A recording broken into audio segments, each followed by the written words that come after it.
अयोध्या में भगवान श्री राम जन्मभूमि के अंदर उन महान हस्तियों को लेके जाना, वृद्धाश्रम के बुजुर्गों को लेकर के जाना और अनाथ आश्रम के बच्चों को लेकर के जाना, जिनके लिए इस प्रकार की यात्राएं करना बड़ा दुर्लभ होता है। और साथ साथ ऐसे साथियों को लेकर के जाना जिन्होंने 1992 में कार सेवा के अंदर अपनी प्रतिभागिता रखी और राम मंदिर के निर्माण में अग्रणी भूमिका निभाते हुए उस बाबरी मस्जिद को ध्वस्त करके एक हिंदुस्तान की ऊपर लगे हुए कलंक को धो करके एक नए अध्याय की शुरुआत की थी। कब जा रही है बस, ये आपके किस समय जाएगी और कौन दिखाएगा झंडी? बस की यात्रा का जो हमारा कार्यक्रम है वो 21 दिसंबर को लगभग 2 बजे के आसपास यहाँ से कैथल से रवाना होगी और हमारे हरियाणा सरकार में कैबिनेट मंत्री श्री रणवीर गंगवा जी उसको हरी झंडी दिखा करके यहाँ से रवाना करेंगे। उसका स्थान हमने रखा है भाई उदय सिंह का जो किला है हमारा, जो हमारी कैथल की आन बान और शान है, वहाँ से बस को रवाना किया जाएगा। तो कहाँ कहाँ जाएगी यात्रा और कितने दिन का इसमें रहेगा? ये लगभग 4 दिवसीय यात्रा रहेगी। कैथल चल करके हम अयोध्या पहुँचेंगे। अयोध्या में सभी जो भक्त हैं उनको हनुमानगढ़ी भगवान श्री राम की जन्मभूमि नवनिर्माण राम मंदिर के दर्शन करवा करके वापसी में फिर हम कृष्ण जन्मभूमि मथुरा के अंदर भी उन सभी भक्तों को दर्शन करवाएंगे। कैसे मन में आया कि इन बुजुर्गों को ऐसे लेकर सेवा के लिए लेकर जाया जाए? देखिए, हमारी संस्था पिछले 3 वर्षों से इसी प्रकार के धार्मिक आयोजनों का आयोजन करती रही है और हमारा जो सबसे मुख्य है उद्देश्य कि हम उन लोगों को धार्मिक स्थानों की यात्राएं कराते हैं जो आर्थिक रूप से कमज़ोर हैं, जो और किसी कारणवश यात्रा नहीं कर पाते, या बुजुर्ग हैं उनको लेके जाने में आने में कोई दूसरा बंदा सहायक नहीं है। तो हमारी ट्रस्ट ऐसे साथियों को भक्तों को यात्रा कराती है जो इस प्रकार से सामर्थ्य नहीं है। और हमारी संस्था को लगभग अभी कल 3 वर्ष पूरे हो चुके हैं और आज हम 4थे वर्ष के अंदर प्रवेश कर चुके हैं। और जब हमने इस प्रकल्प को चालू किया था निःशुल्क बस यात्रा को, उस समय निःशुल्क शब्द नहीं था। जितनी बस यात्राएं कैथल में जारी थी उसमें कोई निःशुल्क नहीं था, लेकिन हमने पहली निःशुल्क बस यात्रा 18 दिसंबर 2021 को आरंभ की और उससे लगातार ये 3 साल के अंदर कारवां बढ़ करके अब 45वीं बस यात्रा अयोध्या के लिए जा रही है। तो इसमें खाने पीने की क्या व्यवस्था कर रखी है बच्चों के लिए? देखिए, हमारी जितनी भी यात्राएं रहती हैं निःशुल्क रहती हैं, उसमें खाने पीने रहने की सारी जो व्यवस्था है वो ट्रस्ट के माध्यम से होती है।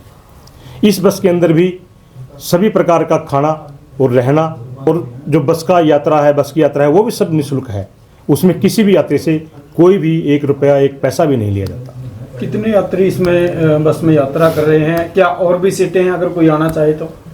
देखिए, 61 सवारी बस में जाती हैं और हम 61 ही सवारी लेकर के जाते हैं जी, ताकि किसी भी सवारी को बैठने में उठने में कोई दिक्कत ना हो जी। अभी लिस्ट बन रही है, उसमें कार सेवकों की लिस्ट भाई कपिल जी के पास है, ये अभी उस पर प्रकाश डालेंगे। और अनाथ आश्रम की और वृद्धाश्रम की हमारे पास लिस्ट आ चुकी है। उसके बारे में प्रधान जी आपको ज़्यादा जानकारी दें कि वो सारा कार्य देख रहे हैं।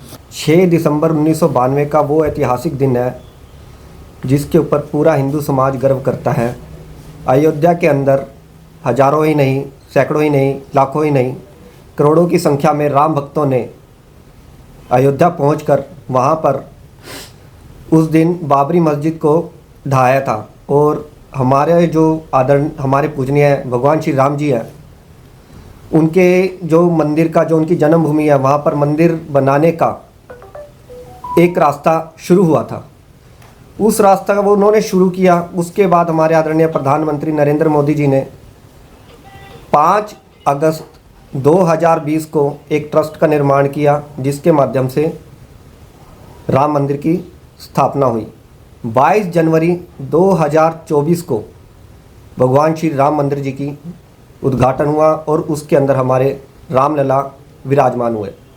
हमारी ट्रस्ट का सौभाग्य है कि ठीक उसके 11 महीने बाद, पूरे 11 महीने बाद 22 दिसंबर 2024 को ही हम वहाँ पर उन्हीं कार सेवकों के साथ भगवान श्री रामचंद्र जी के दर्शन करेंगे।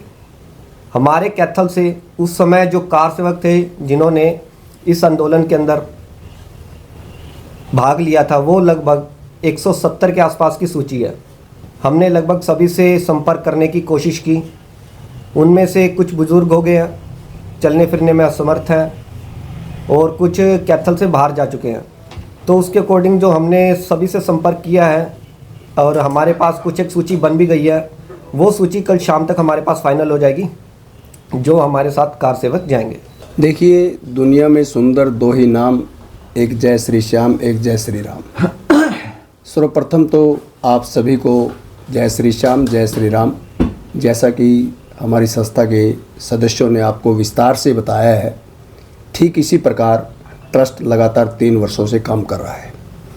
और जब यह ट्रस्ट बना था तो केवल मात्र एक ही मकसद से बना था कि जो लोग विभिन्न धार्मिक स्थानों पर जाना चाहते हैं और किसी कारणवश वो जा नहीं पा रहे हैं, क्यों न हम एक ऐसी बस सेवा शुरू करें जो इन लोगों को इन धार्मिक स्थानों पर ले जाया जा सके।